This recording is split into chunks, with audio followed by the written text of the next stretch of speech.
L'insurrection vendéenne de 1793 et sa répression par la terreur constituent l'un des épisodes les plus tragiques de l'histoire de France. Le nombre des victimes est encore incertain. 200 000, 400 000, 600 000. La Vendée continue d'interroger l'histoire.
Au mois d'août 1792, en vertu de la loi d'exil, près de 400 prêtres insermentés sont expédiés d'Angers à Paimboeuf pour être déportés. Leur crime, ils ont refusé le serment à la Constitution. Ils ont refusé de quitter l'Église.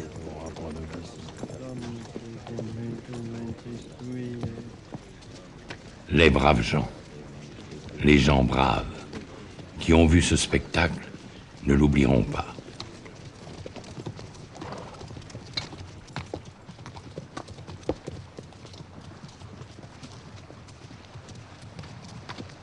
Après des débuts prometteurs, la grande révolution de 1789 commence à porter des fruits amers.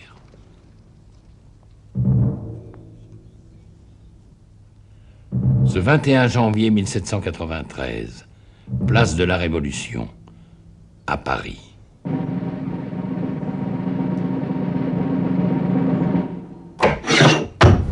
La tête coupée du roi est montrée au peuple, stupéfait, jeté en défi à tous les souverains d'Europe.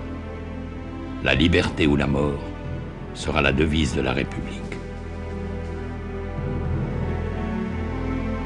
Un mois plus tard, pour faire la guerre, la Révolution prétend arracher les hommes à leur foyer par une nouvelle loi de conscription. Foutus bourgeois pourront se payer en remplaçant. Pas de roi, pas de loi. Faut pas Un peu partout dans l'Ouest, la foule des jeunes appelés va se heurter aux patriotes, aux patos, gendarmes et gardes nationaux.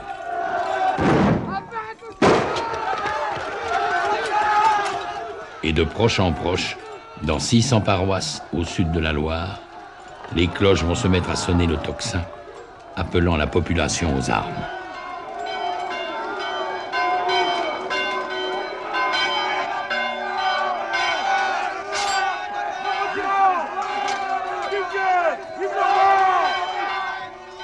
« 12 mars 1793, à Saint-Florent-le-Vieil, les émeutiers ont rossé les gendarmes, chassé les autorités révolutionnaires et fêté toute la nuit leur victoire. Mais le lendemain, ils ne savent que faire de leur pouvoir. Alors ils vont au village du Pin en Mauges, prendre conseil de l'un des leurs, qui s'est acquis une réputation de sage et de saint. Jacques Catelino, voiturier colporteur. Il a 34 ans, une femme et 5 enfants, pour lesquels il était en train de faire le pain.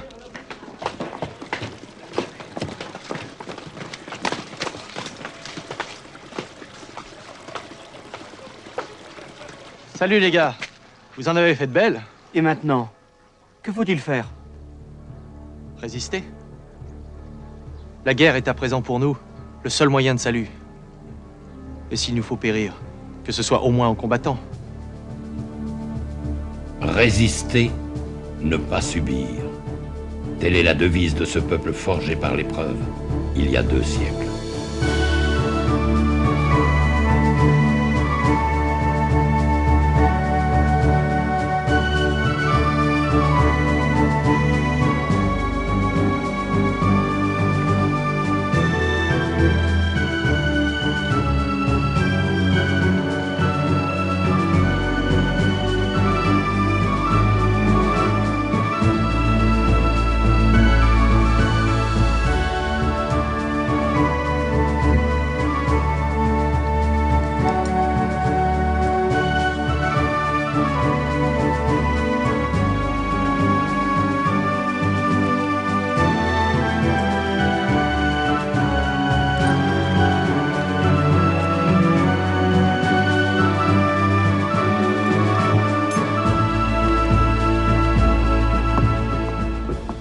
La bande de Catelino va s'unir à d'autres, et du 10 au 15 mars, les émeutes spontanées des conscrits vont tourner au soulèvement général d'une population excédée.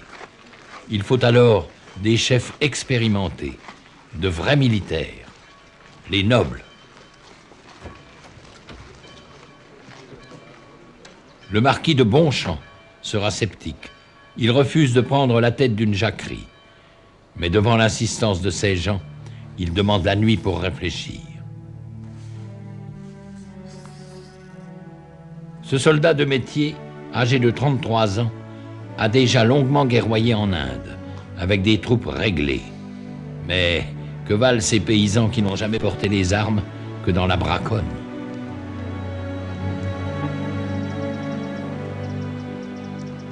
Ils vont au massacre, ils courent au martyre. Comment leur faire entendre raison alors que constamment dans la nuit arrivent les nouvelles exaltantes des victoires du petit peuple?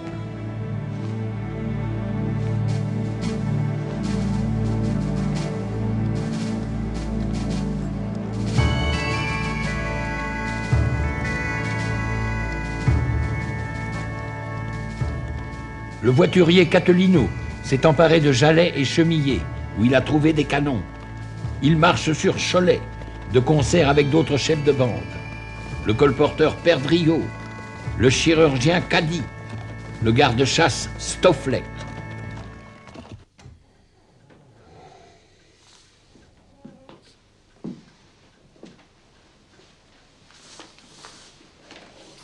Et nous, que faisons-nous? Que faisons-nous? Maurice Delbé m'a dit qu'il ferait ce que je ferais. Lui, son fils vient de naître. Faudrait-il attendre la naissance d'une autre? Prêcher la patience. Nous ne pouvons pas nous dérober, n'est-ce pas?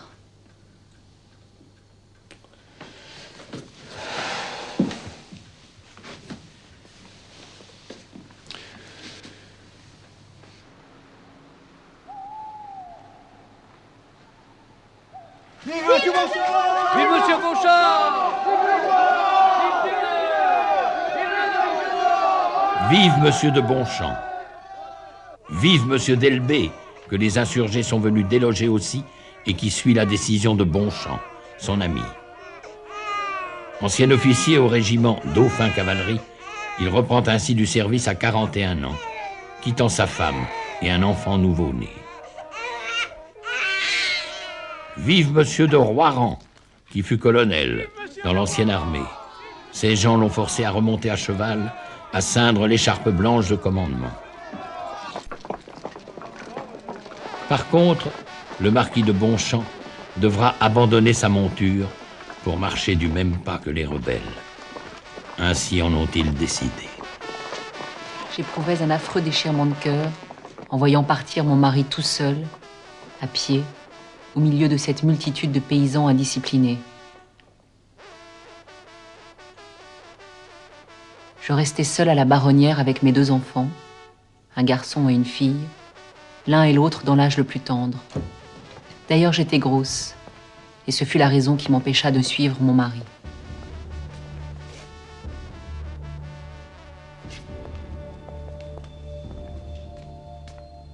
Dès la première heure, bravant la peur et les convenances, des femmes ont rejoint l'insurrection, les armes à la main.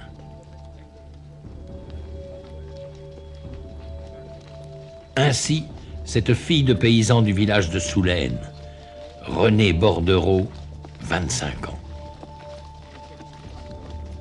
Je me procurais des habits d'homme et me réunis à 500 hommes de ma paroisse avec Monsieur Cœur de Roi, que nous avons nommé commandant.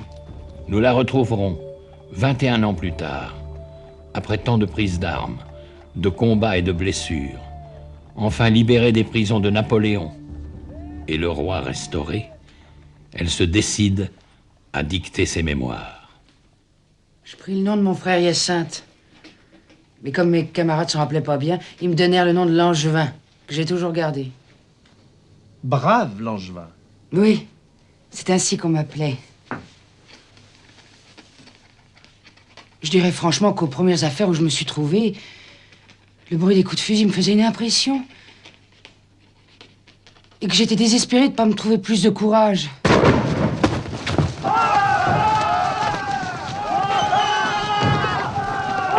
Je m'adressais alors à Dieu et je lui dis, bon Dieu, ne me donnerez-vous pas plus de cœur pour combattre vos ennemis? Aussitôt, je me suis senti animé comme par un miracle. Je n'ai plus eu peur de rien. Et grâce à Dieu, le cœur ne m'a jamais manqué depuis. C'est ainsi que Langevin est devenu brave et vendéenne. Car la Vendée militaire, fidèle au double cœur, déborde largement ce département de Vendée, taillé par la Révolution sur les confins de 3 provinces. L'Anjou, du Val-de-Loire et des Mauges, d'où jaillit l'étincelle de cette insurrection qui va entrer dans la légende avec ses héros et ses saints.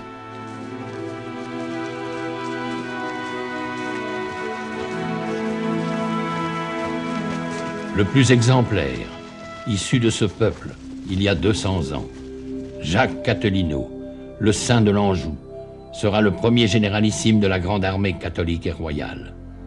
À sa mort, Maurice d'Elbée prendra la relève.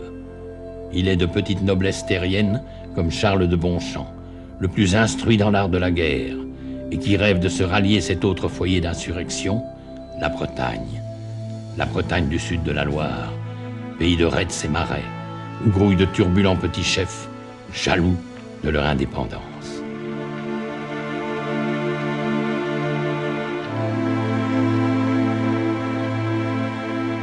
Un commandement unique aura du mal à s'imposer depuis ce modeste départ du chevalier Charette, quittant son manoir un soir pour devenir au fil des mois et des combats l'ultime symbole de la résistance vendéenne.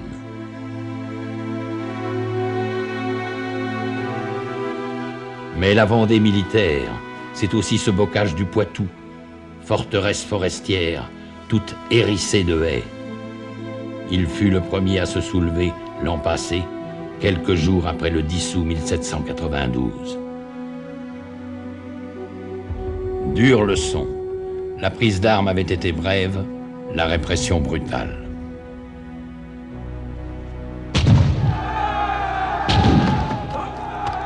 On comprend que ces Poitevins aient tardé à rejoindre l'insurrection de 93, avec à leur tête celui qu'ils appellent le Saint du Poitou, Louis-Marie de Lescure, flanqué d'un archange de 20 ans, son cousin, Henri de la Roche-Jacquelin, qui restera comme le dernier généralissime de la grande armée du roi et de la foi. Pour le moment, ce 19 mars 93, les gars de l'armée du centre marchent au combat en chantant une marseillaise de leur cru. Leur commandant est le vieux colonel de Roiran. Grâce à cette ruse de guerre, il s'approche assez près, dans le brouillard.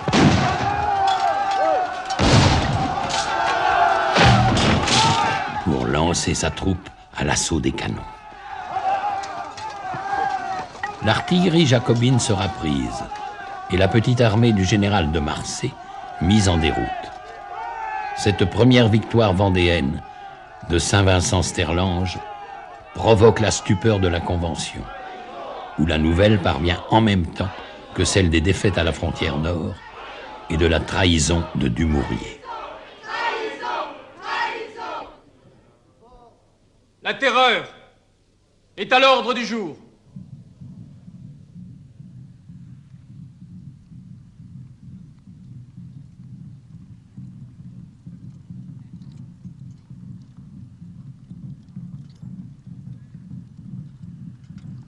Pour une justice plus expéditive, on a créé le tribunal d'abréviation. Et l'on envoie en Vendée la machine à guillotin, qui doit faire respecter la loi nouvelle. Article 1er. Ceux qui seront prévenus d'avoir pris part aux révoltes contre-révolutionnaires sont hors la loi. Article 2. S'ils sont pris les armes à la main, ils seront, dans les 24 heures, mis à mort. La Vendée est livrée à l'exécution militaire. 35 000 hommes vont faire la chasse au hors-la-loi, passer le pays au peigne fin. Les effectifs seront fournis par l'armée de réserve de Paris, celle des vainqueurs de la Bastille et des Tuileries, des massacreurs de septembre. À sa tête, le général Berruyer, qui commandait place de la Révolution le 21 janvier 93 et se vante d'avoir fait couvrir la voie du roi. Mais devant ce déploiement de force, il n'y a plus rien. L'armée des insurgés s'est volatilisée. Ces volontaires paysans sont revenus à leur métairie, où les appelle l'urgence des travaux de printemps et les célébrations de la Semaine Sainte.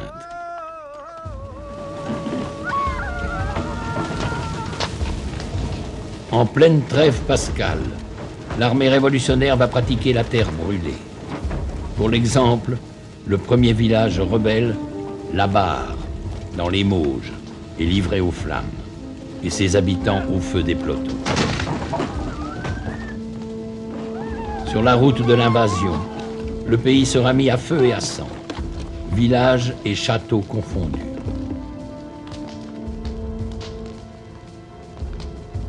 Du domaine de Bonchamp, la Baronnière, désertée par ses habitants, il ne restera bientôt plus qu'une tour symbolique. Très symbolique aussi, ces croix de carrefour qu'on enflamme, et ces cloches qu'on ne peut faire taire, et qui vont ressusciter une armée.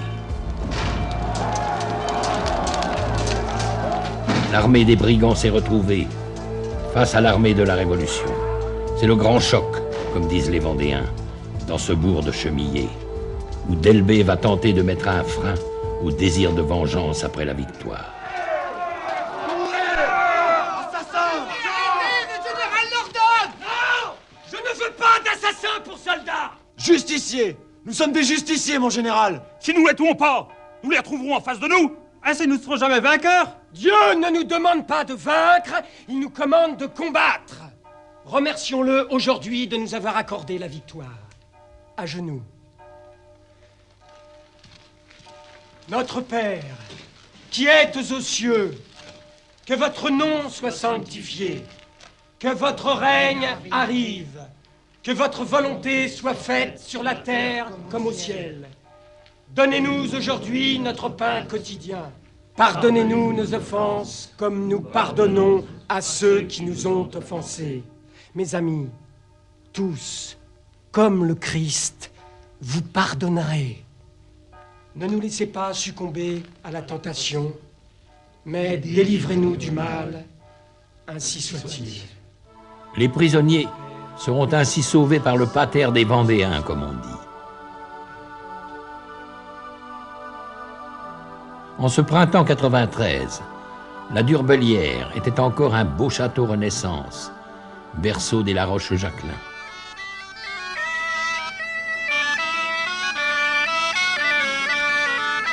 Ce 17 avril 1793, les appelés de la région autour de Saint-Aubin de Bobigné viennent chercher le descendant des marquis de La Roche-Jacquelin, Henri, qui est touché lui aussi par la conscription républicaine et dont le père est retenu loin d'ici, dans ses plantations, aux îles. Les réfractaires attendent que celui qui fut leur camarade de jeu devienne leur chef de guerre. Mes amis! Mes amis, si mon père était ici, il vous inspirerait plus de confiance. Quant à moi, je ne suis qu'un enfant, mais j'espère vous prouver que je suis digne d'être à votre tête. Si j'avance, suivez-moi. Si je recule, tuez-moi. Si je meurs, vengez-moi.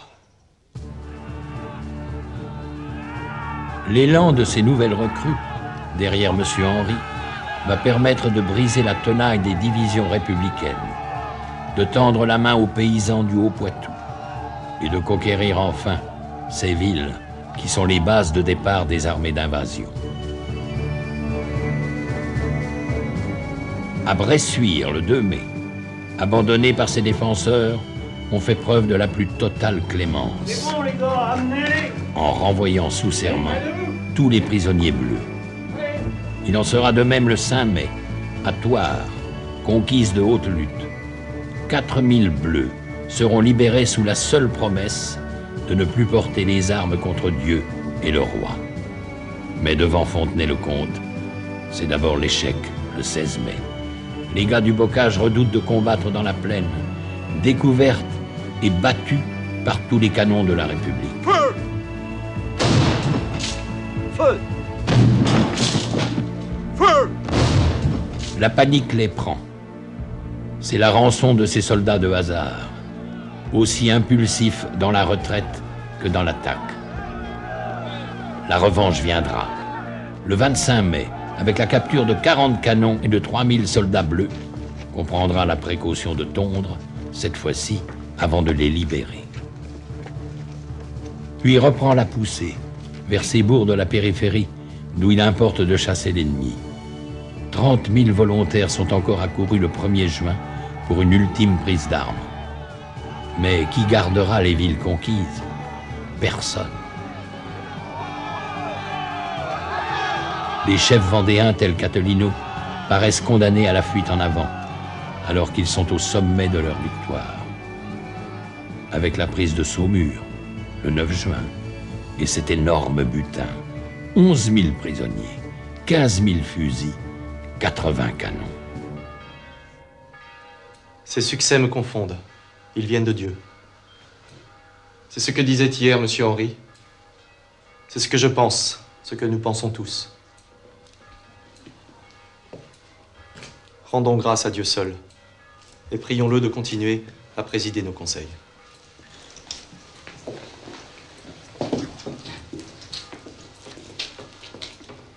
Pater Noster. Catilino, élu généralissime, ne peut que s'en remettre à Dieu pour inspirer la stratégie générale. Que faire? Où aller? À Paris, le chemin leur est ouvert. Et dans la capitale, c'est l'anarchie qui règne. Les sections jacobines ont braqué le canon sur la Convention. Coup de force qui donne le pouvoir aux montagnards dans l'Assemblée et permet d'envoyer à la guillotine les Girondins majoritaires. Pour les Vendéens, tout pouvoir vient de Dieu, dont le roi n'est que lieutenant sur terre. Le roi, c'est cet orphelin de 8 ans, Louis XVII, fils de Louis XVI, et comme son père prisonnier au Temple, arraché à sa famille, livré à ses geôliers. Bien sûr, il faut le délivrer, le faire sacrer selon la tradition venue du fond des âges, et rétablir sur le trône de France le roi très chrétien, tenant ferme la main de justice de sa gauche et le sceptre de sa droite. Vive Louis XVII! Tel est l'espoir et le cri de toute l'armée vendéenne. Va-t-elle marcher sur Paris? On hésite. Un messager apporte les félicitations de Charette en même temps que l'idée d'une action commune. La grande armée sur la rive droite de la Loire va s'emparer d'Angers, qui lui ouvre ses portes, et marchera sur Nantes, que l'armée de Charette investit par la rive gauche. Nantes, grand port et ville clé pour tendre la main aux insurgés bretons, est sous le feu des canons de Charette dès la nuit du 29 juin.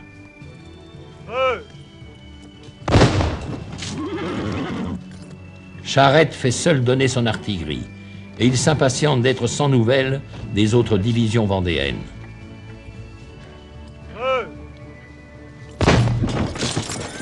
C'est ici que le destin va basculer, à cause du retard pris par les colonnes d'assaut de Catelino. En milieu d'après-midi enfin, celui-ci est en vue de la cathédrale Saint-Pierre. En avant les gars! En ce jour de la Saint-Pierre, délivrons son église!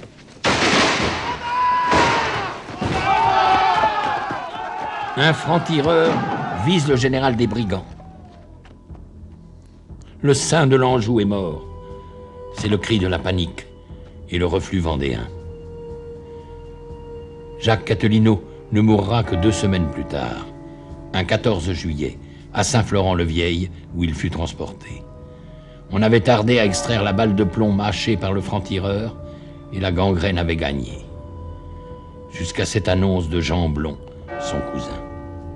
Le bon Catelino a remis son âme à celui qui la lui avait donnée pour venger sa gloire. Ce même jour, à Paris, Charlotte Corday assassinait l'apôtre de la terreur, Marat. Elle n'aura qu'une seule défense. J'ai tué un homme pour en sauver 100 000. En Vendée, c'est Westermann qui sévit.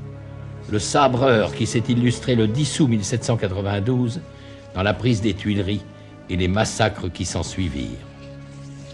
Pendant que l'armée des insurgés est encore autour de Nantes, il a son plan, sa méthode. Un village brûlé terrifie plus que la vue de 100 cadavres. Et mieux vaut les deux. Un raid rapide, de part en part, avec une colonne de brûle-tout, renouvelant les mêmes scènes de terreur, massacres et incendies.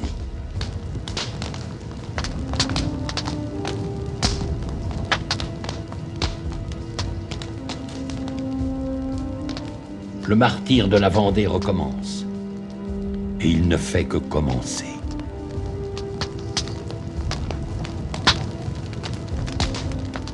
Brûler au passage le domaine de l'Escure est un évident plaisir pour celui qu'on surnomme le boucher de la Vendée. Il n'épargnera pas non plus le repère des La Roche-Jacquelin, la Durbelière, livrée aux flammes. À Châtillon, capitale des insurgés, À la République! Westermann peut arroser sa victoire Prosit! avec sa légion germanique. Loin d'imaginer que les divisions vendéennes sont en train de rameuter à marche forcée. Vos brigands! Surpris, les Bleus seront culbutés, chassés, et Westermann ne devra son salut qu'à la vitesse de son cheval. Autre étonnante victoire des brigands, à Villers, le 18 juillet. Pendant que leurs généraux élisent un successeur à Catelino, le grand choc est tel que les Bleus y laissent leurs étendards. Et la honte en rejaillit jusqu'à la Convention qui met une nouvelle fois hors la loi l'exécrable Vendée. La Vendée! Et encore la Vendée! Voilà le chancre qui dévore le cœur de la République! C'est là qu'il faut frapper! Détruisez la Vendée et la patrie sera sauvée! Détruisez la Vendée et Valenciennes n'est plus à l'Autrichien! Détruisez la Vendée et l'Anglais laissera Dunkerque en paix! Détruisez la Vendée et l'Espagne se verra conquise! Détruisez la Vendée et Lyon ne résistera plus! Il faut exterminer cette race rebelle! Brûler leurs forêts! Couper leurs récoltes! Enlever leurs troupeaux!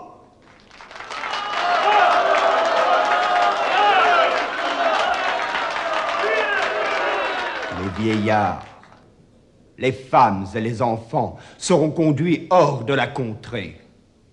Et il sera pourvu à leur subsistance avec les égards dus à l'humanité. Enfin, Place au canon de la nation. L'ultime argument. Grâce à lui, par 3 fois cet été, devant Luçon, les armées vendéennes seront tenues en échec. Décidément, la plaine ne porte pas chance aux gens du Bocage, ni du Marais. Car c'est l'une des rares occasions, ce 14 août, devant Luçon, où la grande armée des Boccains participe à une opération commune avec les maréchins de Charette.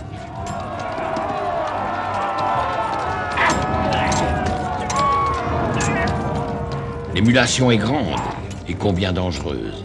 C'est à qui fera assaut de la plus folle témérité, quitte à mettre en péril toute une stratégie d'ensemble. Et jusqu'au bout, la cavalerie devra se battre pour sauver de la déroute les divisions vendéennes. Brave Langevin en était. Mon cheval fut blessé 3 fois. Et l'on me crut morte moi-même, ayant reçu une balle au-dessous de l'oreille, dont j'éprouve encore bien des douleurs quand il fait mauvais temps. Aujourd'hui, on peut vous l'extraire. Laissez-moi faire. Le roi saura reconnaître ses bons serviteurs. Laissez faire le ciel. Nonobstant, mon cheval me passe à la rivière. Et aussitôt de l'autre côté, il tomba mort. L'ennemi nous poursuivant depuis 3 lieues en plaine, nous avons perdu environ 2000 hommes. Quant à Charette, il est le dernier à couvrir la retraite. Il ne sera pas dit que j'ai abandonné un de mes hommes. Monte!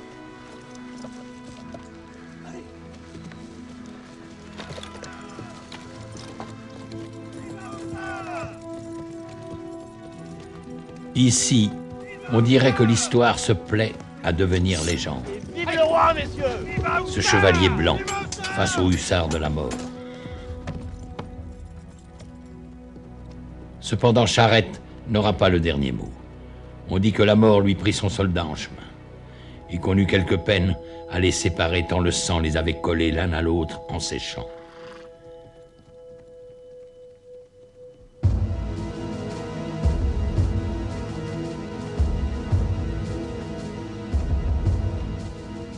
Début septembre, la Convention va pouvoir expédier à l'Ouest ses meilleures troupes, des soldats de métier. Ils ont obtenu les honneurs de la guerre sur le Rhin, à Mayence, sous promesse de ne plus porter les armes pendant 1 an contre la coalition européenne. Ils seront le fer de lance d'une nouvelle offensive générale contre l'ennemi de l'intérieur, la Vendée. 100 000 hommes vont converger vers le cœur du pays. 20 000 Mayençais, Kléber en tête, sont sortis de Nantes avec 5 charretées de soufre. Ils font le vide devant eux, dans le fief de Charette, provoquant le grand exode des gens du pays de Retz et du Marais.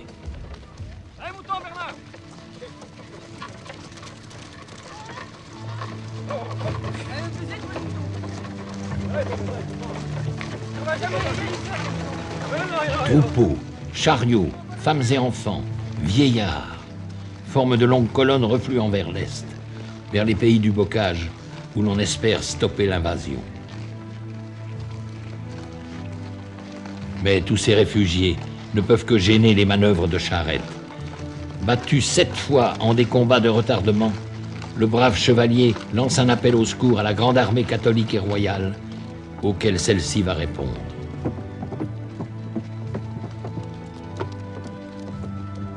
Jamais la Vendée n'avait connu un tel péril.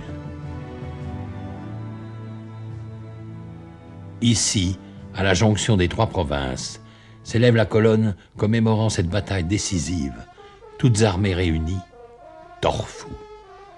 Camarades, il faut vaincre ou périr. C'est ici qu'il faut sauver notre pays d'une entière destruction.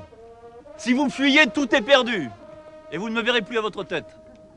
Vive la République! Vive la République! Vive la Face à Kléber, Charette ouvre le bal.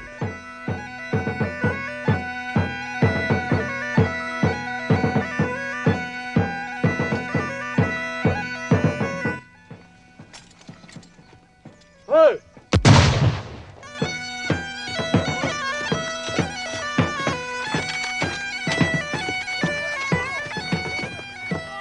À portée de canon, La tactique vendéenne est de se ruer avant que l'adversaire ait eu le temps de recharger les pièces. Sinon, c'est le canon qui mène la danse.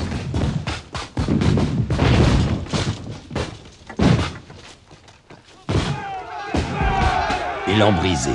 En fin de journée, on verra refluer les plus braves. Mais les femmes sont là, autour des chariots de l'Exode. C'est elles qui font honte aux batailleurs. Elles qui les ramènent au combat.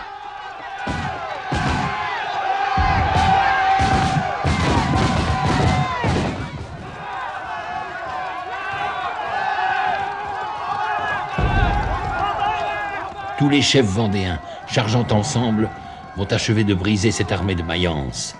Armée de faïence, comme ils disent.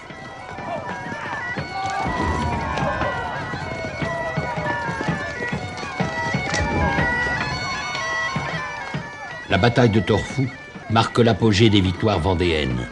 Et l'armée d'invasion serait anéantie sans le sacrifice au pont Bousset du bataillon de Saône-et-Loire protégeant la retraite des Mayençais. Et ceux-ci reviendront. Les forces de la République sont inépuisables et sans merci. Malheur aux vaincus. Malheur au Vendéen vainqueur qui rentre chez lui et n'a plus rien. Ah!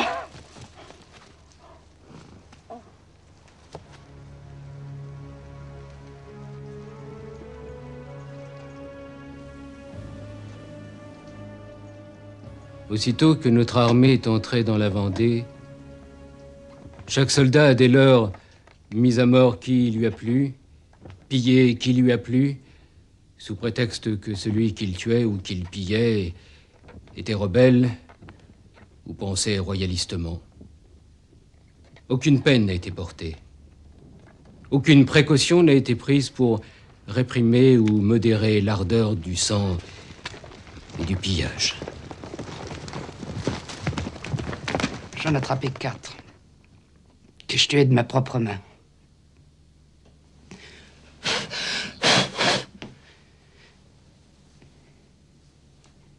L'un d'eux avait un enfant de 6 mois, enfilé dans sa baïonnette avec 2 poulets.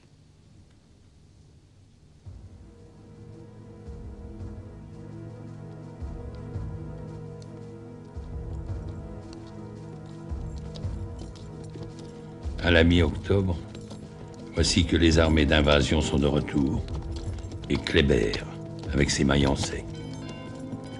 Le tocsin sonne à travers la Vendée, appelant à nouveau au grand rassemblement.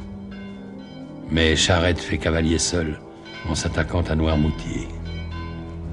Et Talmont prépare une tête de pont sur la Loire, alors que le gros des armées de la Convention se concentre autour de Cholet.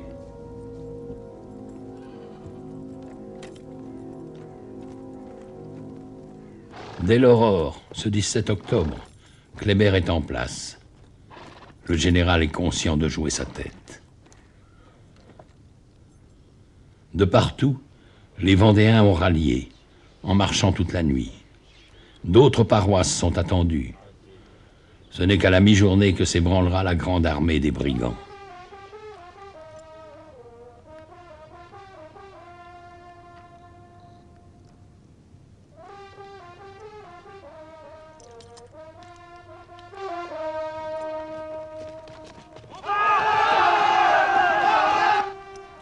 Aux côtés de Kléber, le représentant de la Convention, Carrier, commence à trouver le temps long.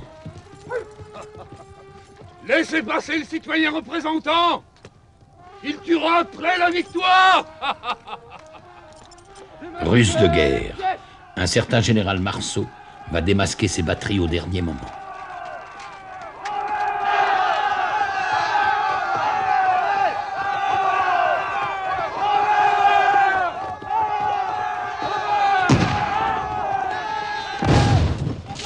Mais les batailleurs ont appris à dominer la peur.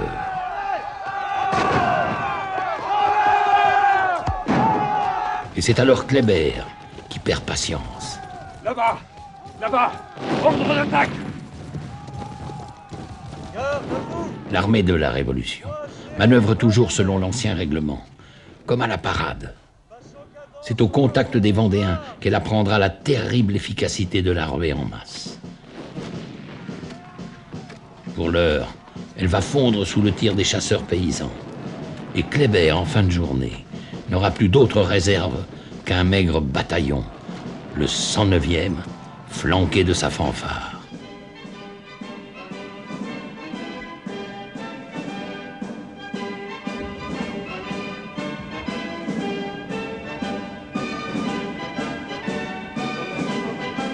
Placée résolument en tête et jouant fièrement les airs de la Révolution triomphante, cette fanfare laisse croire à l'arrivée d'une nouvelle armée jacobine.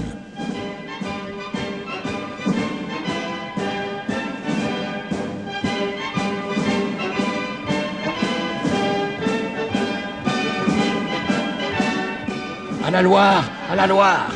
La panique s'est emparée des arrières de l'armée vendéenne, qui n'a plus que le fleuve pour repli, et qui retraite en désordre avec une foule de civils, mais non sans emmener ses blessés, nombreux.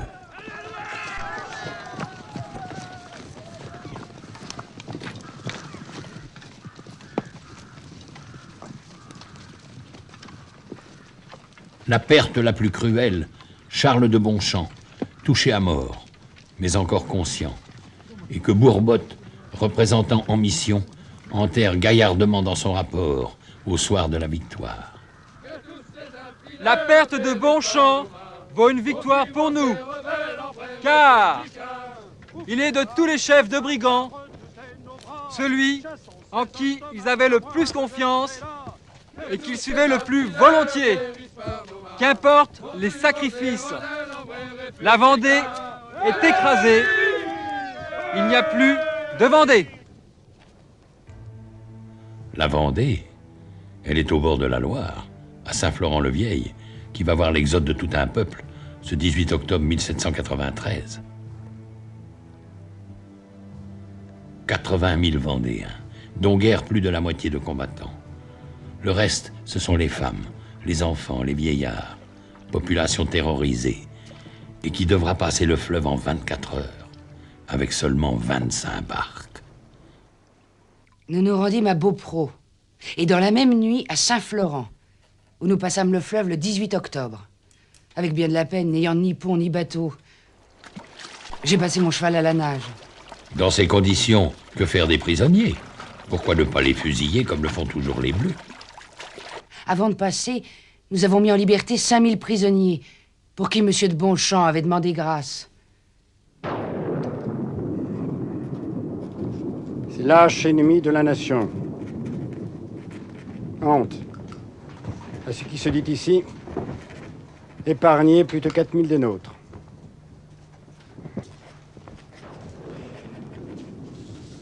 Le fait est vrai, car je le tiens de la bouche même de plusieurs d'entre eux. Quelques-uns se laissaient toucher par ce trait d'incroyable hypocrisie. Je les ai pérorés, et ils ont bientôt compris qu'ils ne devaient aucune reconnaissance aux brigands. Mais, comme la nation n'est pas encore à la hauteur de nos sentiments patriotiques, vous agirez sagement en ne soufflant pas mot sur une pareille indignité. Les hommes libres acceptant la vie de la main des esclaves, ce n'est pas révolutionnaire. Il faut donc ensevelir dans l'oubli cette malheureuse action. N'en parlez pas même à la Convention. Les brigands n'ont pas le temps d'écrire ou de faire des journaux. Cela s'oubliera comme tant d'autres choses. Non, cela ne sera pas oublié. Le fils républicain d'un de ses prisonniers graciés, le sculpteur David d'Angers, immortalisera le pardon du général vendéen. Quant au général en chef d'Elbé, criblé de 14 blessures, il ne peut plus suivre son armée. Les frères de Catelino vont lui faire traverser de nuit la Vendée envahie pour l'amener sous la sauvegarde de Charette, qui vient de conquérir une île, Noirmoutier. On pense qu'il y sera en sûreté. On y veillera.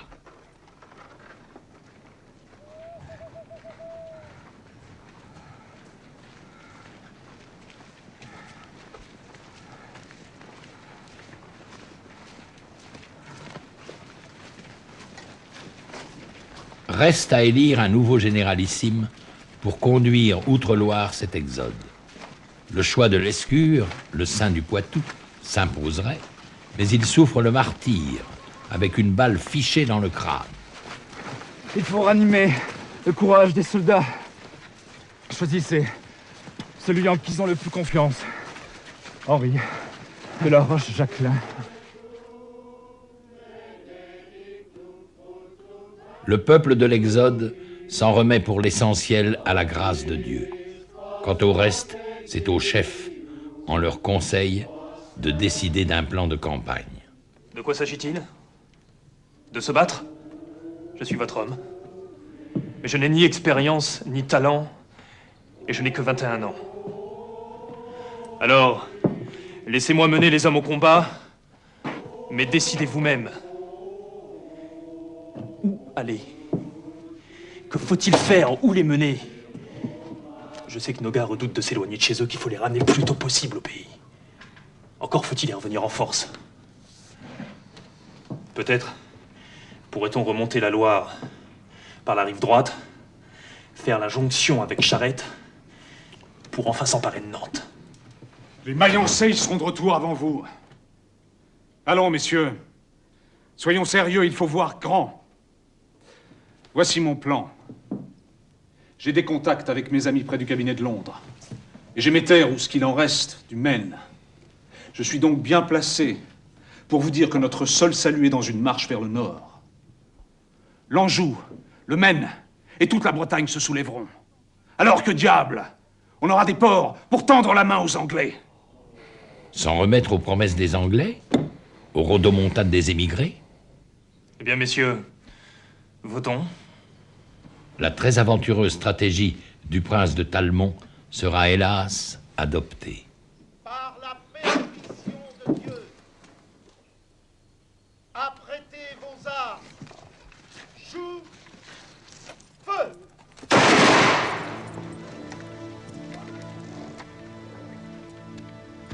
Tout un peuple va s'offrir en sacrifice,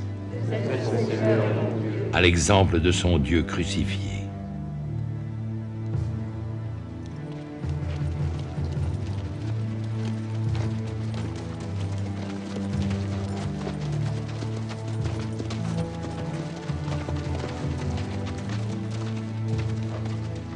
Chacun rêve d'appartenir à ce nouveau peuple élu qui vient de traverser la Loire comme une autre mer rouge.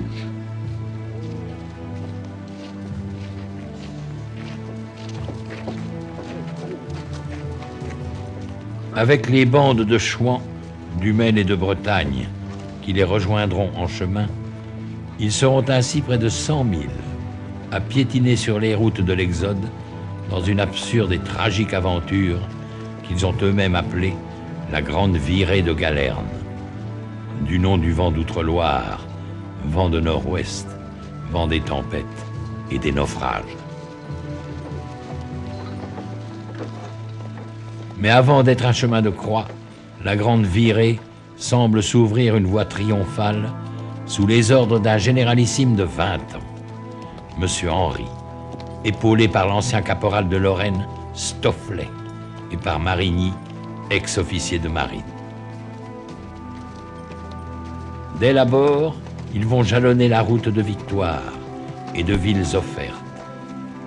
Après Château-Gontier et le combat de Croix-Bataille, qui met Westermann en fuite, voici Laval, avec les 5000 hommes de Jean Chouan et la belle victoire d'Antram contre Kléber.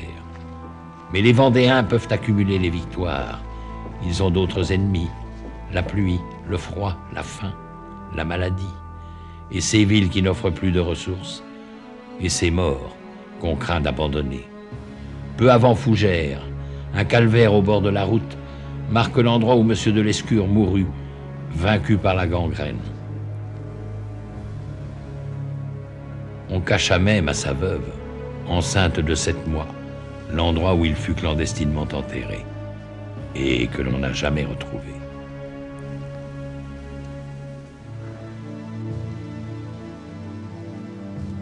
Vers quelle terre promise M. Henri va-t-il encore poursuivre cet exode, sans autre issue que des victoires sans lendemain et le débouché sur une mer incertaine?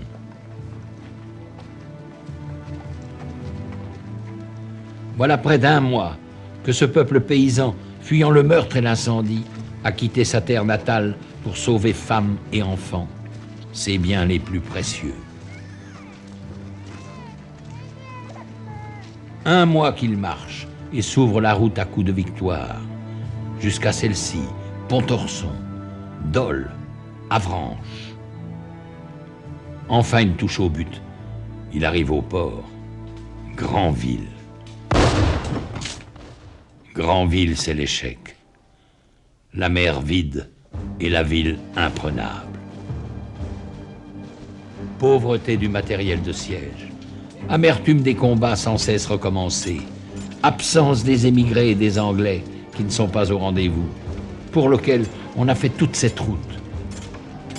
On comprend que le sabre se fasse lourd à la cavalière vendéenne. Et les Bleus mettent le feu au faubourg ou tentent de s'accrocher des assiégeants. Alors, c'est le reflux. D'instinct, la masse n'a plus qu'une idée, qu'un cri « à la Loire !» et de reprendre la même route et de renouveler ses victoires. Et nous revînmes à Avranches et à Pontorson. C'est là que je commençai à me servir de mon bras blessé et que je tuai 2 cavaliers républicains.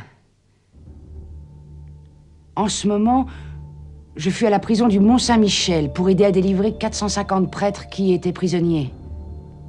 Et que nous délivrâmes en effet.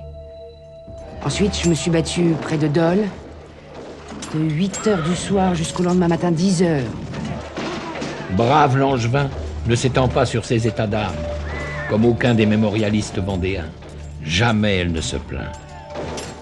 De là, nous partîmes pour la Flèche, nous battant nuit et jour, devant comme derrière. De là à Baugé, et après à Angers. Angers, nouvel échec. La ville qui s'était autrefois donnée aux Blancs est devenue bleue. Elle se calfeutre derrière ses fortifications imprenables.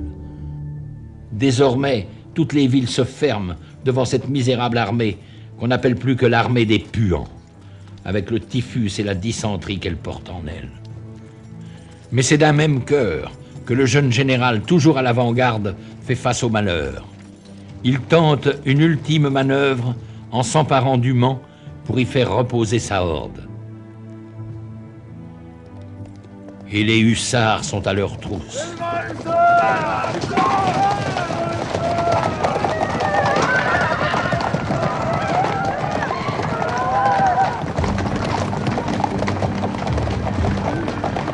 Toutes les divisions de la République accourent à la curée, avec des chefs de meute qui s'appellent Westermann, Kléber ou Marceau.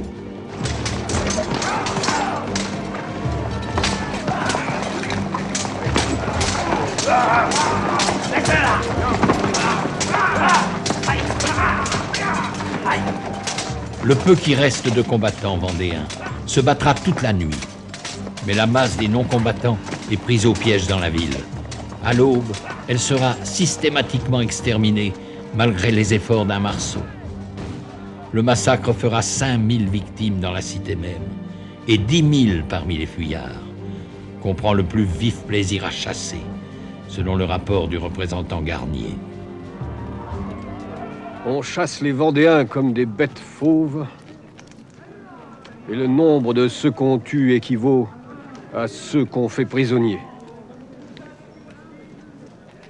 Dans l'espace de 14 lieues de chemin, il n'est pas une toise où l'on ne trouve un cadavre étendu.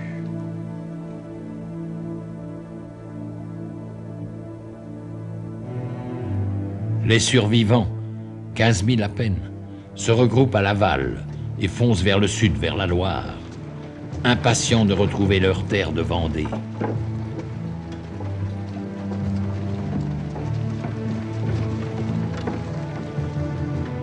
Mais la Loire est gardée. Elle est en crue, infranchissable.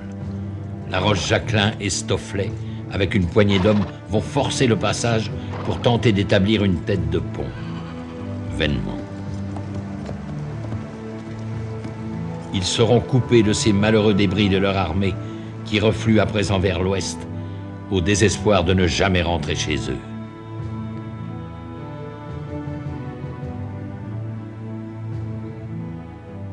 Au terme du dernier Alali, ils vont aboutir au bout du monde, dans les marais de Savenay.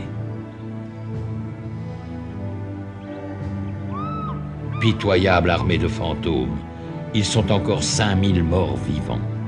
Après 2 mois de combats et de marches incessantes, 1 millier de kilomètres parcourus, avec en conclusion de ces longues souffrances, l'ultime sacrifice dans la boue d'un étang.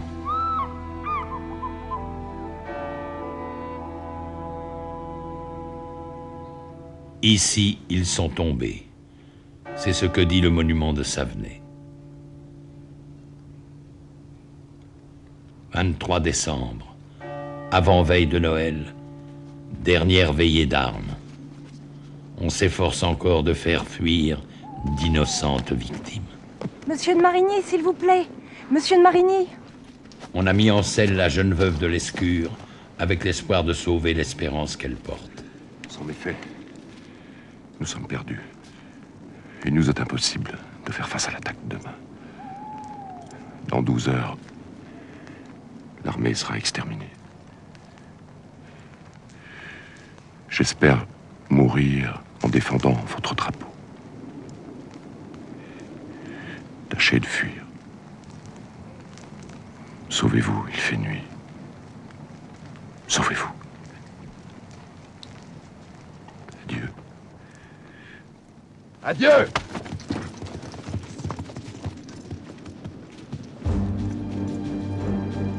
Ce dernier drapeau du royaume des Lys était une robe de la marquise. Il disparaîtra dans l'Apocalypse, complaisamment décrite par le chef de ses cavaliers, qu'on retrouve à Savenay, en ange exterminateur. Westermann. Il n'y a plus de Vendée. Elle est morte, sous notre sabre libre, avec ses femmes et ses enfants. Je viens de l'enterrer dans les marais et les bois de Savenay. J'ai écrasé les enfants sous les pieds de mes chevaux, massacré les femmes qui n'enfanteront plus de brigands. Je n'ai pas un prisonnier à me reprocher. J'ai tout exterminé. Le bonheur de Westermann n'est pas celui d'un autre général, Marceau.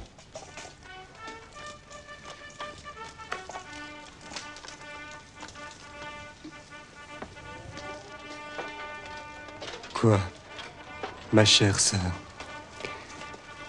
Vous m'envoyez des félicitations sur ces 2 batailles du Mans et de Savenay, plutôt sur ces 2 carnages. Et vous voudriez avoir les feuilles de nos lauriers? Ne songez-vous pas qu'elles sont tachées de sang humain, de sang français? Je vais porter les armes contre l'étranger. Là seulement est la gloire et l'honneur. Je sollicite un poste à la frontière. Les malheurs des Vendéens ne s'arrêtent pas à Savenay. Dès le 3 janvier, les Bleus débarquent à Noirmoutier. Alors commence la chasse aux lapins, comme disent les soldats.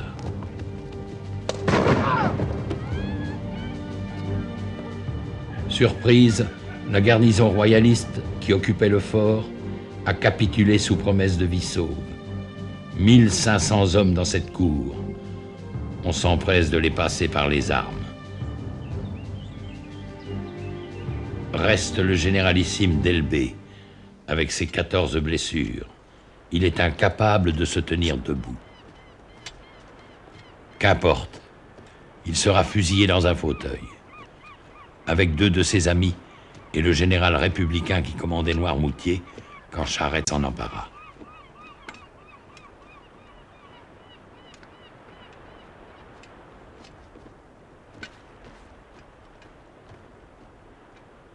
prêter.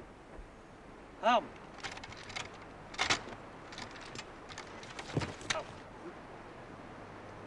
En joue. Feu.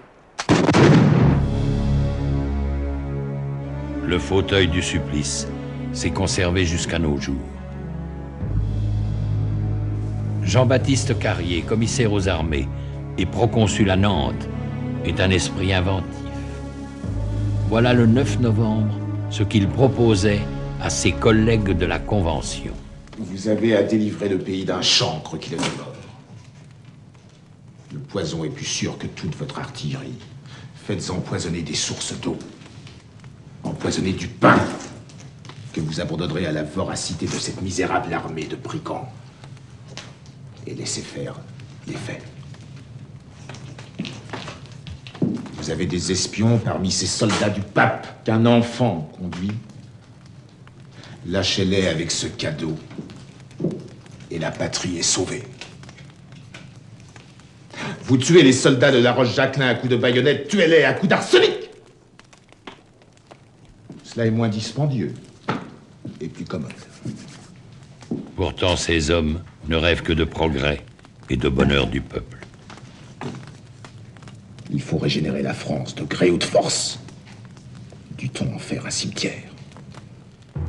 Carrier invente ce qu'il appelle la déportation verticale dans la baignoire nationale.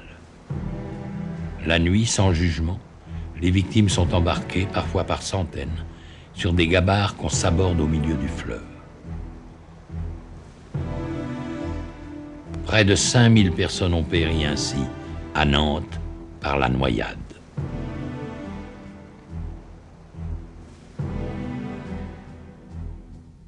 Mais c'est en Vendée qu'est la racine du mal. Sur le terrain, le général en chef Turreau va mettre en œuvre un plan d'extermination qu'il définit dans un ordre du jour à ses troupes. Tous les brigands qui sauront trouver les armes à la main ou convaincus de les avoir prises seront passés au fil de la baïonnette. On agira de même avec les femmes, filles et enfants qui seront dans ce cas. Les personnes seulement suspectes ne seront pas plus épargnées. Tous les villages, métairies, bois, genêts et tout ce qui peut être brûlé sera livré aux flammes. Tes mesures nous paraissent bonnes et tes intentions pures. Extermine les brigands jusqu'au dernier. Voilà ton devoir, lui écrit la Convention. Messieurs, grâce à vous, dans 15 jours, il n'y aura plus en Vendée ni maison, ni vivres, ni habitants.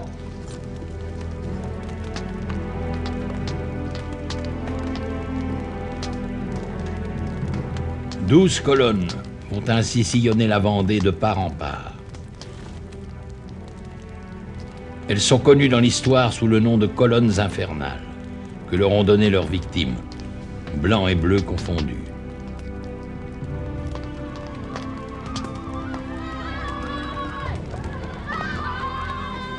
Tout Vendéen est bon à tuer. Tel est l'avis du général Grignon, commandant l'une de ces colonnes. Je sais qu'il peut y avoir quelques patriotes dans ce pays. Qu'importe! Devant tout, sacrifier!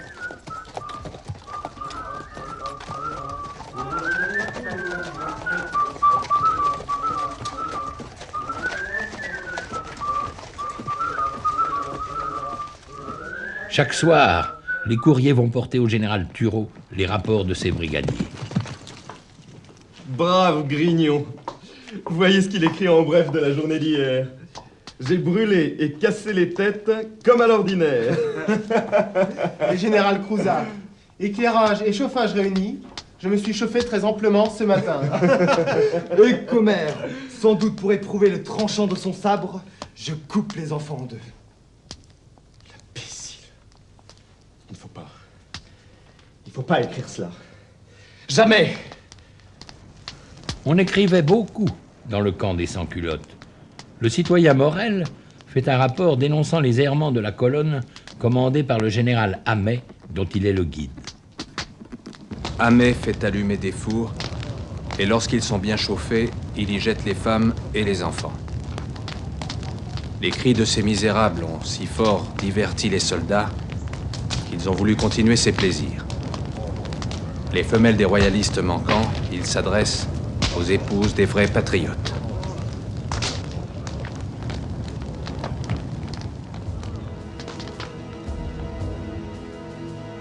Toutes les paroisses de Vendée payèrent leur tribut de ruines et de martyrs. Une les symbolise toutes, les Lucs sur Boulogne, qui vit passer l'horreur le 28 février 1794 et qui en garde le souvenir. Ce jour-là, la colonne du général Cordelier arrive au bord de la Boulogne. Sur l'autre rive, le curé de la paroisse, l'abbé Voineau, 70 ans, tente de s'interposer. Il sera très symboliquement le premier sacrifié, mais il n'empêchera pas le massacre de son troupeau.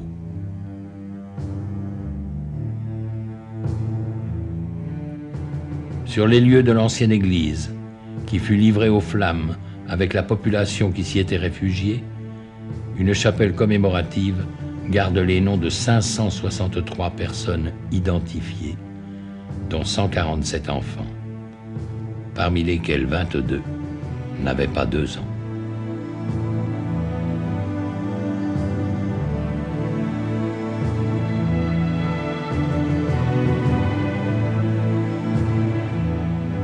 La Vendée n'oublie pas. Elle n'oublie pas ces morts innombrables qui partout, jusqu'au plus profond des bois, ont porté témoignage en sanctifiant sa terre.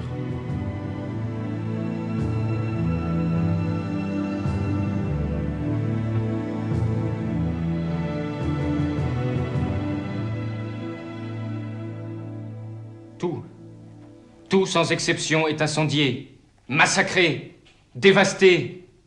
Des villes, des bourgs, des villages habités par des patriotes ont disparu. Et le fer a achevé ce que la flamme épargnait. Fils d'un député montagnard à la Convention, Marc-Antoine Julien, 18 ans, a été dépêché de Paris à Nantes par le comité de salut public. Il expédie directement ses rapports à Robespierre. Celui-ci restera impassible, mais il rappelle Carrier. Et le fer achevait ce que la flamme épargnait.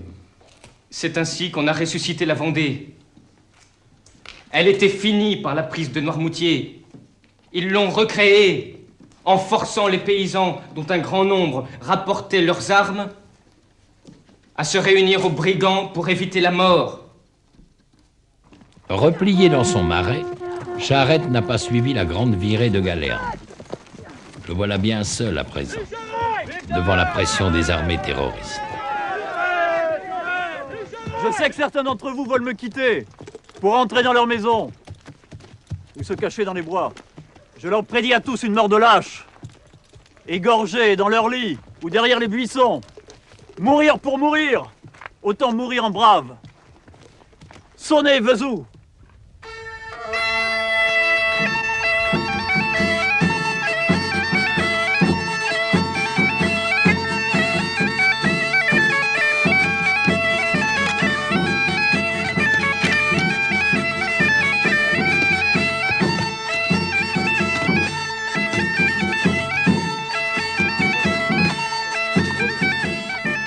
Quelles que soient les circonstances, la musique et la danse règnent au camp de Charette. Celui-ci s'en fait un point d'honneur. Il n'en est pas de même avec les quelques rescapés de la Grande Armée qui ont réussi à repasser la Loire et à rallier leurs anciens chefs, Henri de La Roche-Jacquelin et Stofflet, eux-mêmes réfugiés au fond des forêts, constamment traqués, et passant difficilement entre les mailles des colonnes infernales qu'ils guettent et punissent parfois.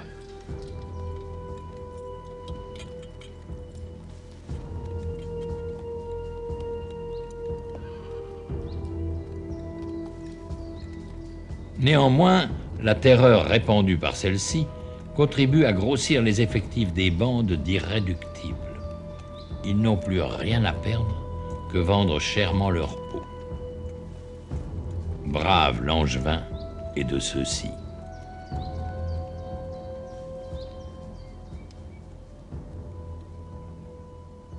Ils vinrent pour nous trouver dans la forêt.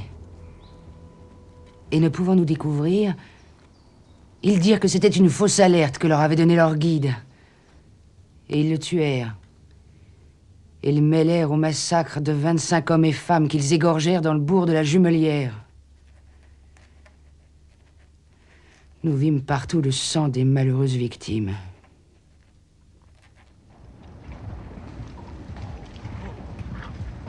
Nous sommes partis pour Chemillé, où l'ennemi devait massacrer 800 femmes à 8 heures du matin. Et nous arrivâmes à 7h30. Nous avons délivré toutes ces pauvres malheureuses et eu victoire complète. Pardon, monsieur. Nous avons pris de bien mauvaises manières. Je comprends. C'est à cette époque que vous avez été témoin du décès de monsieur Henri. C'est à ce moment à peu près que nous avons eu le malheur de perdre monsieur de la Roche-Jacquelin. Entre Noyer et Cholet. Un républicain, restant de 15 qu'on avait tués, se voyant pris, lui enleva la tête d'un coup de fusil à 10 pas. Toute l'armée fut en deuil. Et chacun l'a pleuré comme son père. L'on cacha longtemps sa mort, disant qu'il était caché et blessé. Il fut enterré clandestinement par Stofflet, dont on dit qu'il le défigura à coups de sabre, pour que les Bleus ne puissent l'identifier. Le garde-chasse de Maulevrier a pris le commandement de ce qui reste de l'armée d'Anjou, 3 à 4 000 désespérés, avec lesquels il réussit à s'emparer pour quelques heures de Cholet, à la stupéfaction des Bleus, qui croyaient les brigands anéantis après Savenay. Plutôt que de se rendre, le général Moulin, commandant de la place, préfère se suicider. La guerre est désormais sans merci, et la propagande révolutionnaire va faire grand cas du petit Barras, enfant de 15 ans, massacré par des voleurs de chevaux. Si Stofflet a toute autorité dans la zone tenue par l'armée d'Anjou, il en est de même pour Charette, dans le Marais, et le pays de Retz, pour Sapineau, avec l'armée du Centre, et pour Marigny, avec celle du Haut-Poitou. Ces 4 généraux d'armée fantôme réussissent à se réunir un jour dans les ruines d'un château incendié, pour un serment solennel d'aide et assistance, et que celui qui viendrait à y faillir encourrait la peine de mort.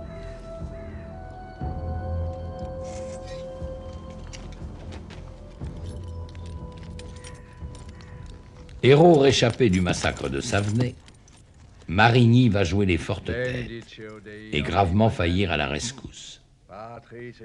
À l'instigation de l'abbé Bernier, il sera condamné, Stofflet promu au rôle de justicier, mais il ne se trouvera pas un Vendéen pour se charger de l'exécution. Oh, ils sont foutus s'ils tireront sur les nôtres. Il faudra faire appel aux transfuges étrangers.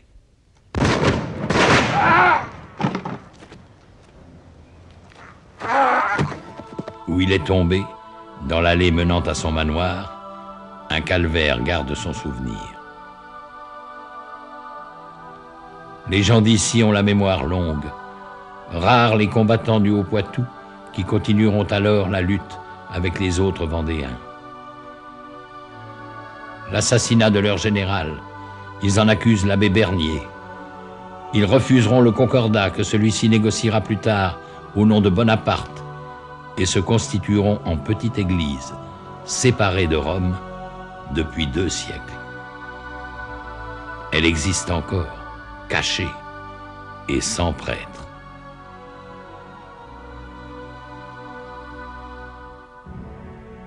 Mais en ce milieu d'année 1794, c'est la guillotine qui est encore à l'ordre du jour.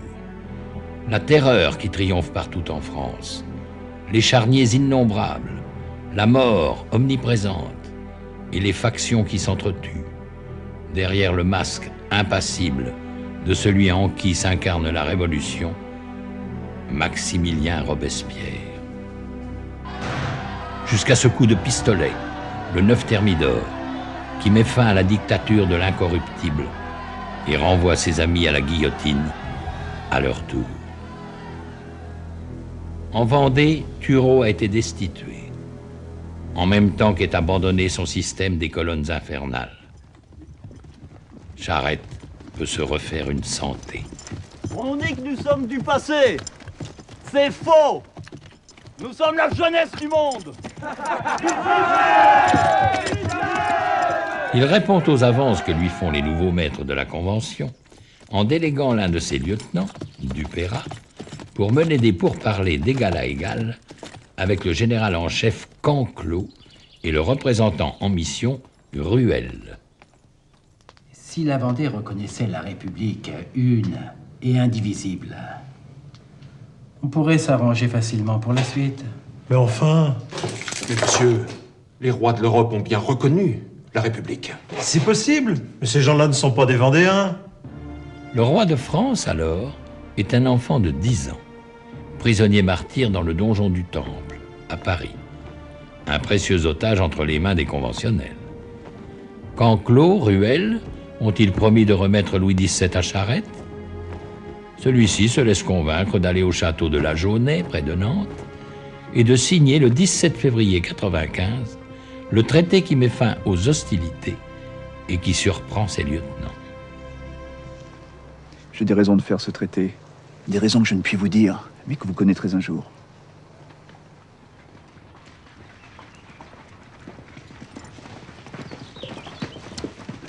Entre Stofflet et Charette, l'entente n'est jamais facile. Prévenu trop tard des pourparlers de paix, Stofflet n'arrivera à la Jaunais qu'après la signature du traité, qu'il dénonce à sa manière. Vive le roi et merde à la République!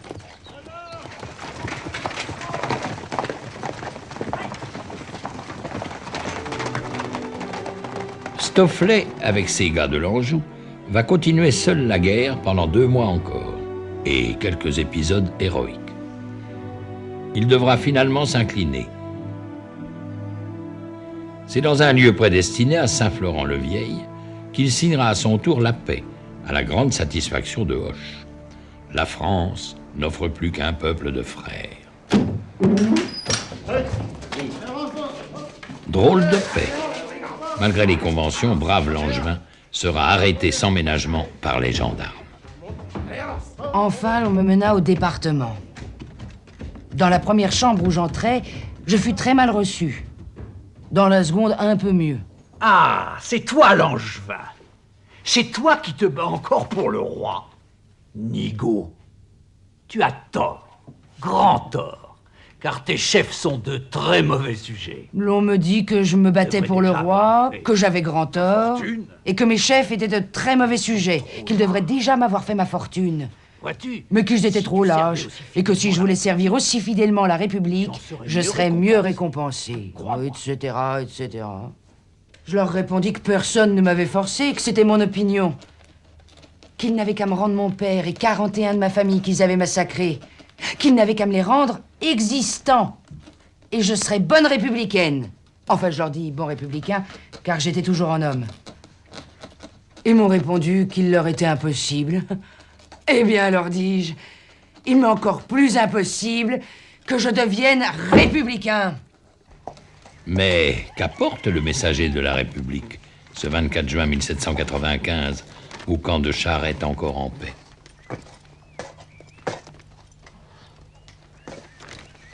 Arrêtez ces hommes, désarmez-les et menez-les en prison. La nouvelle de la mort de l'enfant roi, l'ordre de livrer les armes ou l'annonce de Quiberon? Messieurs, à cheval, la guerre recommence. La guerre, c'est le débarquement par la flotte anglaise à Quiberon de quelques contingents d'émigrés auxquels les insurgés bretons, les chouans de Cadoudal, vont tendre la main. Équipée folle, où l'on voit des blancs porter le rouge des Anglais.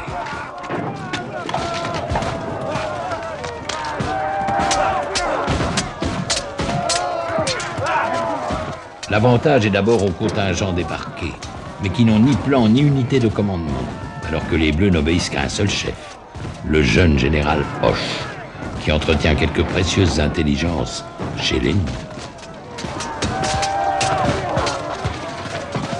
Au bout d'un mois, les royalistes sont pris au piège dans la presqu'île.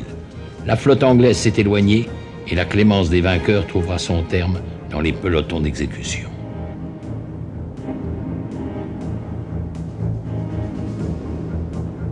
Hoche arrive en Vendée avec l'auréole du pacificateur, précisément au moment d'une nouvelle levée d'armes commandée par Charette.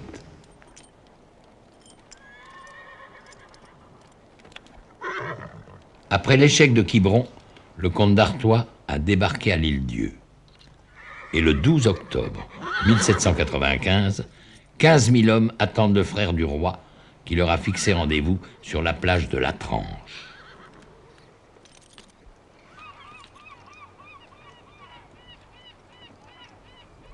Un prince, enfin, vient se mettre à la tête des soldats du roi. Tout l'Ouest va se soulever, et tous ensemble, on marchera sur Paris.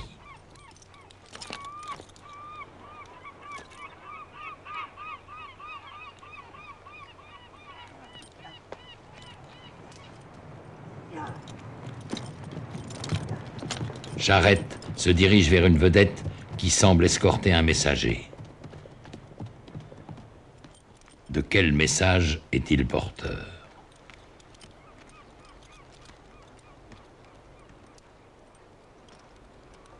Le prince ne peut débarquer. Le prince ne viendra pas. Le prince s'en retourne en Angleterre. Comment ces braves vont-ils le prendre? Monsieur, allez dire au prince qu'il m'envoie mon arrêt de mort. Vous me voyez aujourd'hui avec 15 000 hommes. Demain, je n'en aurai plus 300. Il faut fuir ou périr. Je périrai.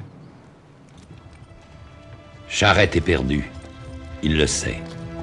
Son armée sera bientôt réduite à quelques centaines d'irréductibles face aux 40 000 soldats de Hoche, face à une nuée d'espions et de belles espionnes.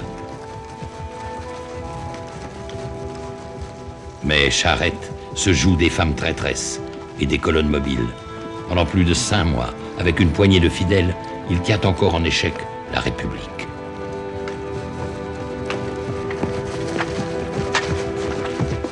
Six fois, sa capture fut annoncée. 6 fois démentie.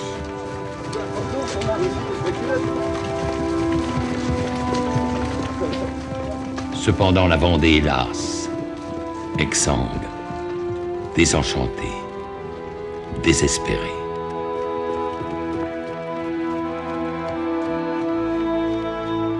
Avec des bandes éparses sur tout son territoire et qui ne peuvent plus faire une armée. Stofflet, de son côté, respecte le cessez-le-feu de Saint-Florent. Mais il ronge son frein, hésitant à répondre aux vœux des princes, aux exigences de l'honneur.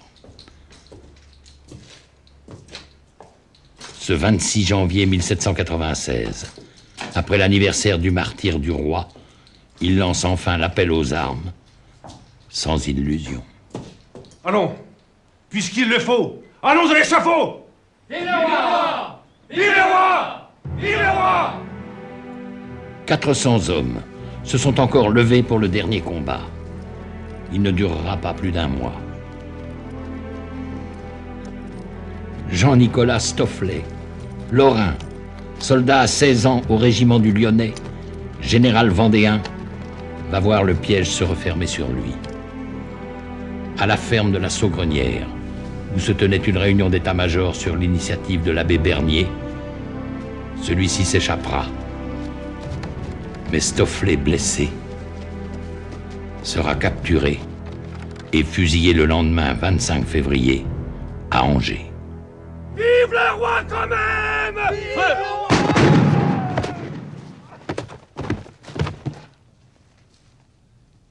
Un mois plus tard, durant la Semaine Sainte, le mercredi 23 mars, Charette n'a plus que quelques fidèles. Il sait que son tour va venir.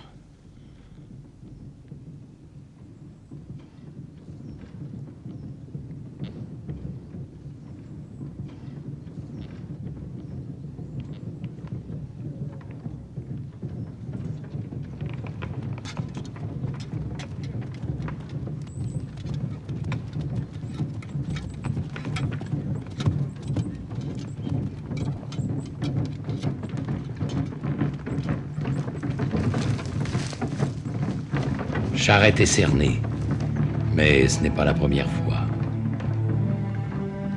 Le salut est dans la fuite, au plus profond des bois.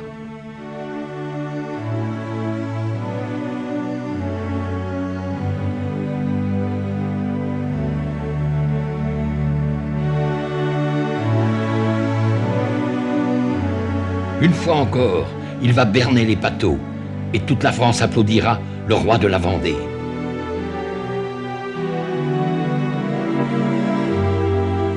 Le roi de cette armée des ombres qu'il a si souvent menée au combat.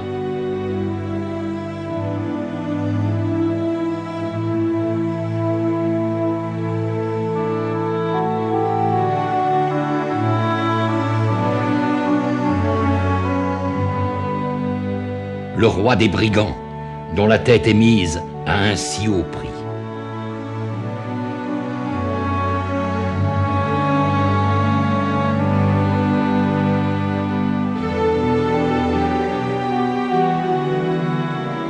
Le roi, visé par tous, à cause des plumes blanches de son chapeau. Le trop fidèle Pfeffer veut attirer sur lui les tirs. Il réussira.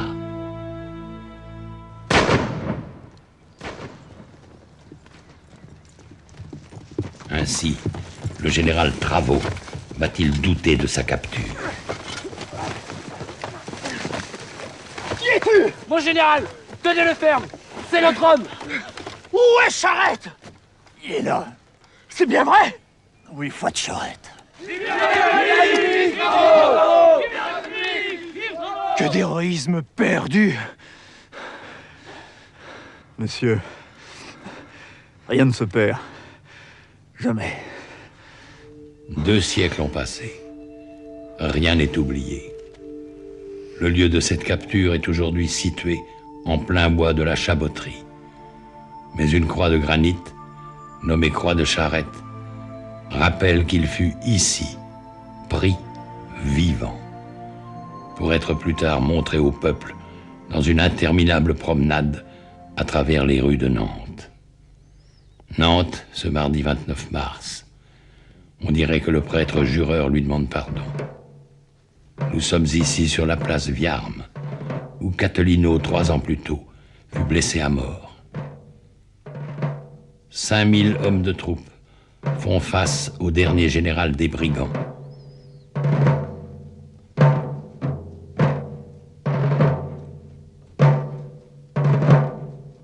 Selon sa volonté, les officiers bleus le laissent commander lui-même le tir en baissant la tête.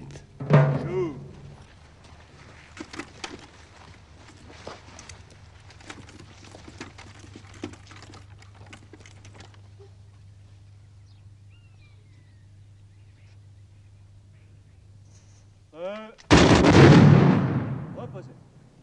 Armes.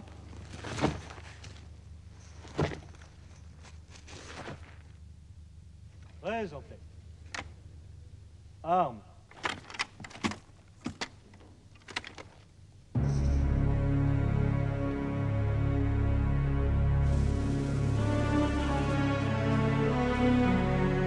Un plâtrier fut autorisé à prendre un moulage de cette tête si souvent mise à prix. Charette avait 33 ans. Il léguait à tous sa fière devise: combattu souvent, battu parfois, abattu jamais. Les Vendéens l'ont fait leur.